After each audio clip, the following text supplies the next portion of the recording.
ரமேஷ் மூத்த பத்திரிகையாளர் இணைந்திருக்கிறார். திரு ரமேஷ், அதிமுக அடுத்தடுத்த கட்டத்துக்கு போயிட்டு இருக்கு. நாடாளுமன்ற தேர்தலுக்கான பணிகளை, அதற்கான திட்டங்களை முடுக்கி விட்டு அடுத்த கட்டத்துக்கு போயிட்டு இருக்கிறாங்க. இன்னொரு பக்கம் என்டிஏ என்ன செய்ய போகுதுன்னு இது வரைக்கும் கிணத்துல போட்ட கல்லு மாதிரி இருக்கிறதா நினைக்கலையா நீங்க? நிச்சயமாக பாரதிய ஜனதா கட்சியுடைய மேலிடம் முதலில் தாமதப்படுத்திக் இருப்பது. அதாவது அதிமுக உறவு இல்லை என்று தெரிந்த நிலையில் அதிமுக குறித்த பாஜகவின் பார்வை என்ன என்பதை தெளிவுபடுத்தாமல் இருப்பது.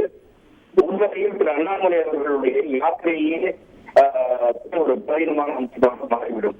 ஏனென்றால் திரு அண்ணாமலை அவர்கள் மாற்று சக்தியாக தமிழகத்தில் பாரதிய ஜனதாவை முன்னெடுக்கக்கூடிய முயற்சிகளை மிக தீவிரமாக மேற்கொண்டு வருகிற நிலையில் இரண்டு பிரதான கட்சிகளில் ஒரு கட்சி அதிமுக இவ்வாறான ஒரு நிலையை மீண்டும் தெளிவுபடுத்தி பிறகு பாரதிய ஜனதா நேரிடம் தன்னுடைய நிலையை தெளிவுபடுத்தாமல் இருப்பது என்பது தாமதப்படுத்துகிறது. அண்ணாமலையுடைய முயற்சிகளுக்கு வலு சேர்க்காமல் தடையாக இருக்கிறது என்று அதை பார்க்கிறேன். அதற்கு எது தடையா இருக்குன்னு நினைக்கிறீங்க? இன்னைக்கு அதிமுக ஒரு முறை இல்ல பல முறை பாஜகவோட கூட்டணி இல்லைன்னு ப்ரொனவுன்ஸ்டா சொல்லிடுச்சு.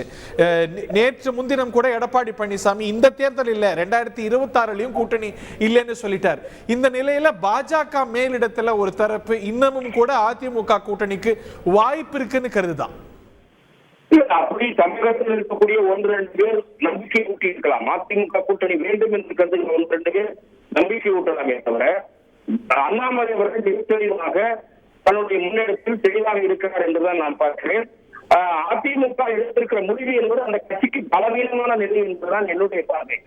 அதே சமயம் திரு அண்ணாமலை அவர்களுக்கு பாஜக மேலிடத்திலிருந்து இந்த கூட்டணி இல்லை என்பதை தெளிவுபடுத்திவிட்டு அவரை சுதந்திரமாக அனுமதித்தால் அவர் அதிமுகவையும் சேர்த்து விமர்சித்து தமிழகத்தில் பாஜகவை மாற்று சக்தியாக முன்னேற்றுவதற்கு அவர் வலிமையான பிரச்சாரம் மேற்கொள்வதற்கு அதற்கு அண்ணாமலைக்கு அந்த நிலைப்பாடு உதவும். அதை பாஜக மேலிடம் செய்யாமல் இருப்பது ஒரு வகையில் அரசியல் ரீதியான பிழை என்று நான் பார்க்கிறேன். செய்திகளை உடனுக்குடன் தெரிந்து கொள்ள உடனே சப்ஸ்கிரைப் பண்ணுங்க.